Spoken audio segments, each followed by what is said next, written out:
ലേവ്യരുടെ പുസ്തകം 1 മുതൽ 17 വരെയുള്ള വാക്യങ്ങൾ. 1-ാം അധ്യായം. ദഹനബലി.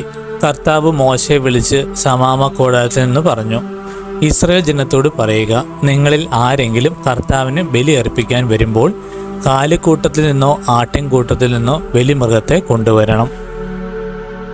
ദഹനബലിക്കുള്ള മൃഗം കാലിക്കൂട്ടത്തിൽ നിന്നാണെങ്കിൽ ഊനമറ്റ ഒരു കാളയെ സമർപ്പിക്കട്ടെ. കർത്താവിന് സ്വീകാര്യമാകാൻ അതിനെ സമാമ കൂടാരത്തിൻ്റെ വാതിൽക്കൽ സമർപ്പിക്കട്ടെ. അവൻ ബലിമൃഗത്തിൻ്റെ തലയിൽ കൈകൾ വയ്ക്കണം. അതവൻ്റെ പാപങ്ങളുടെ പരിഹാരത്തിനായി സ്വീകരിക്കപ്പെടും. അവൻ കർത്താവിൻ്റെ മുൻപിൽ വെച്ച് കാളക്കുട്ടിയെ കൊല്ലണം. അഹറോൻ്റെ പുത്രന്മാരായ പുരോഹിതന്മാർ അതിൻ്റെ രക്തമെടുത്ത് സമാമ കൂടാരത്തിൻ്റെ വാതിൽക്കലുള്ള ബലിപീഠത്തിന് ചുറ്റും തളിക്കണം. അതിനുശേഷം ബലിമൃഗത്തെ തോലുരിഞ്ഞ് കഷങ്ങളായി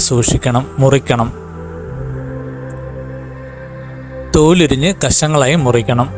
പുരോഹിതരായ അഹ്റോന്റെ പുത്രന്മാർ ബലിപീഠത്തിൽ തീ കൂട്ടി അതിനു മുകളിൽ വിറക് അടുക്കണം. അവർ മൃഗത്തിൻ്റെ കഷ്ണങ്ങളും തലയും മേധസ്സും ബലിപീഠത്തിൽ തീക്ക് മുകളിലുള്ള വിറകിന് മീതെ അടുക്കി വയ്ക്കണം.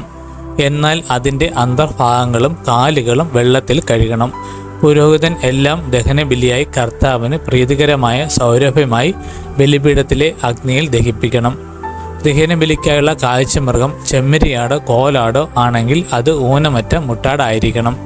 ബലിപീഠത്തിന് വടക്ക് വശത്ത് കർത്താവിൻ്റെ സന്നിധിയിൽ വെച്ച് അതിനെ കൊല്ലണം. അതിൻ്റെ രക്തം അഹറോൻ്റെ പുത്രന്മാരായ പുരോഹിതന്മാർ ബലിപീഠത്തിന് ചുറ്റും തളിക്കണം. അതിന് തലയും മേധസ്സും ഉൾപ്പെടെ കഷങ്ങളായി മുറിക്കണം. പുരോഹിതന്മാർ അവ ബലിപീഠത്തിൽ തീക്ക് മുകളിലുള്ള വിറകിന്മേൽ അടുക്കി വയ്ക്കണം.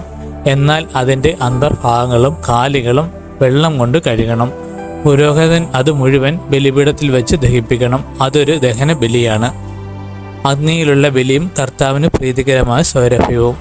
ദഹന ബലിയായി പക്ഷിയാണ് അർപ്പിക്കുന്നതെങ്കിൽ അത് ചെങ്ങാലിയോ പ്രാവിൻ കുഞ്ഞോ ആയിരിക്കണം. പുരോഹിതൻ അതിനെ ബലിപീഠത്തിൽ കൊണ്ടുവന്ന് കഴുത്ത് പിരിച്ചു മുറിച്ച് ബലിപീഠത്തിൽ വെച്ച് ദഹിപ്പിക്കണം.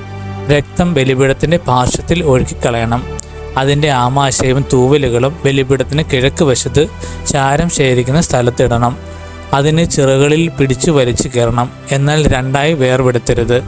പുരോഹിതൻ അതിനെ ബലിപീഠത്തിൽ തീയുടെ മുകളിലുള്ള വിറകിന് മീതെ വച്ചു ദഹിപ്പിക്കണം. അതൊരു ദഹന ബലിയാണ്. അഗ്നിയിലുള്ള ബലിയും കർത്താവിന് പ്രീതികരമായ സൗരഭ്യവും.